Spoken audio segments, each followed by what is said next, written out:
Well, actually, it was more than just kissing, but it wasn't with you. It was with Neesee. You know what, Neesee? I'm sorry. I just wasn't expecting you to be here again. What's here? You ain't got with the program yet? Where there's Robert, there's Bobby. Where there's Bobby, there's Neesee. I dreamed I was marrying Neesee. Do this. Tia, listen. Hey, y'all. Goodbye, Robert.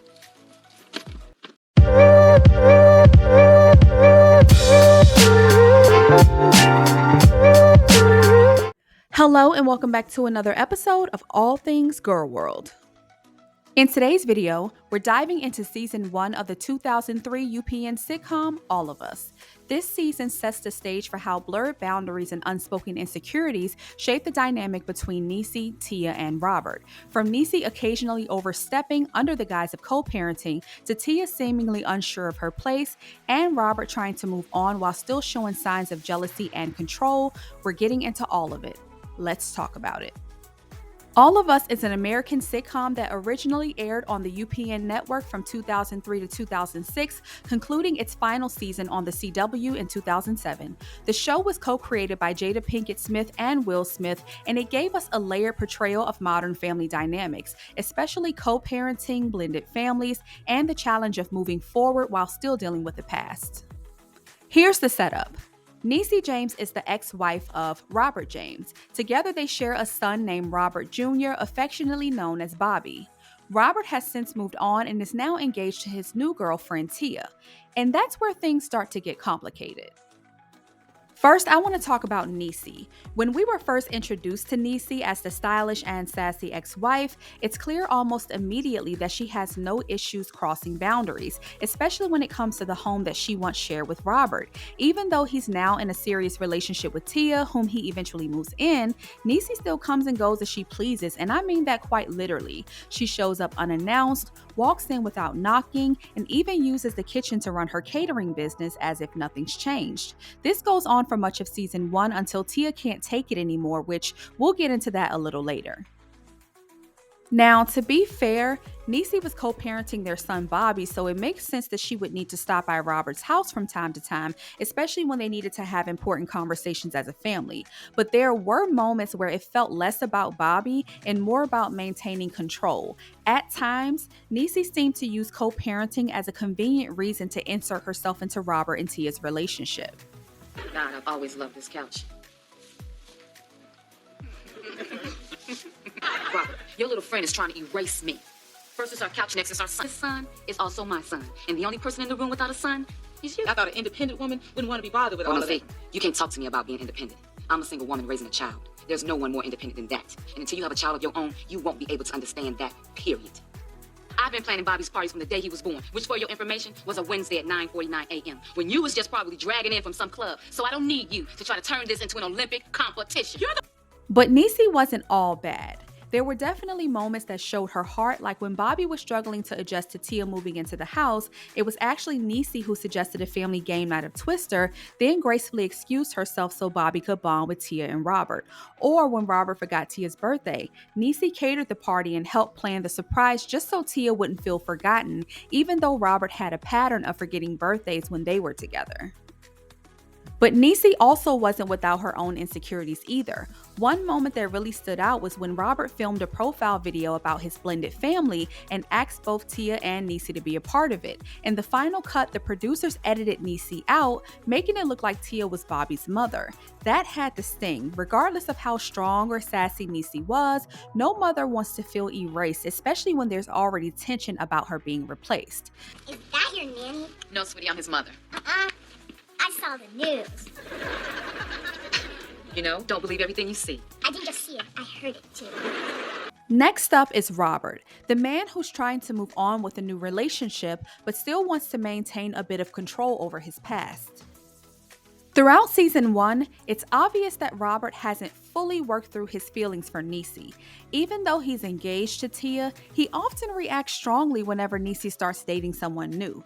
Take Marcus the dentist for an example. On the surface, Robert made it seem like his concern was all about Bobby, not wanting a stranger around his child without meeting him first. Fair, But underneath that, there were clear signs of jealousy. Robert kept making remarks about how attractive Marcus was, and when Marcus backed out of the relationship because he wasn't comfortable with how close Neesee and Robert still were, Robert celebrated it. That reaction said a lot. Is that the only thing you were worried about?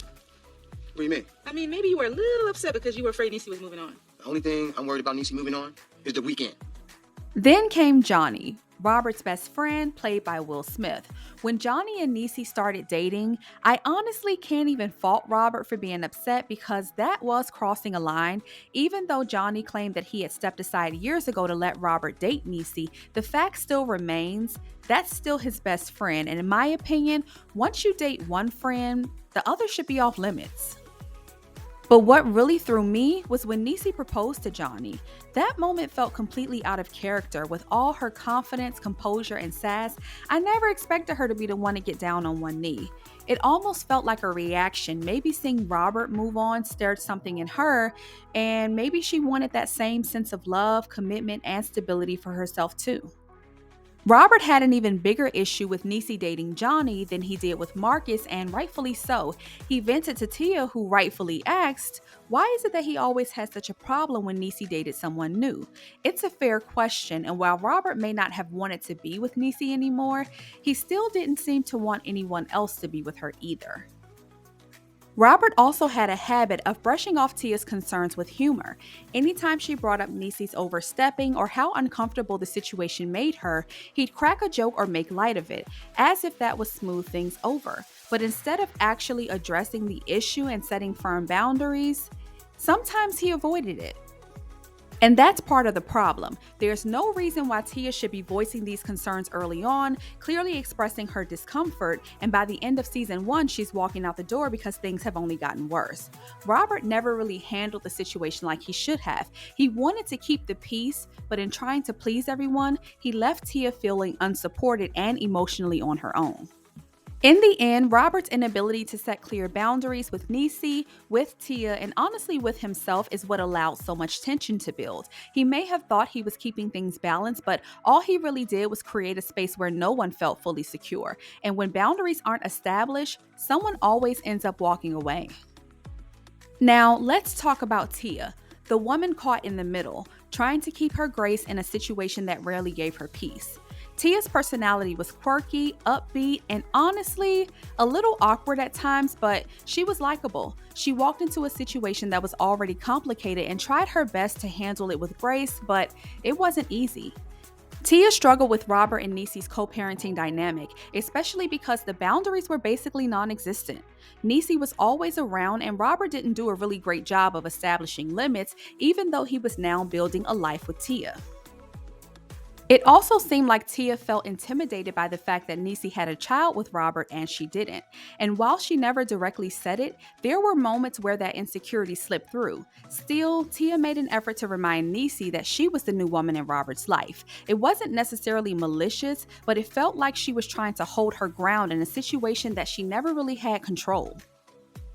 What Tia did struggle with the most, though, was standing up to Neesee.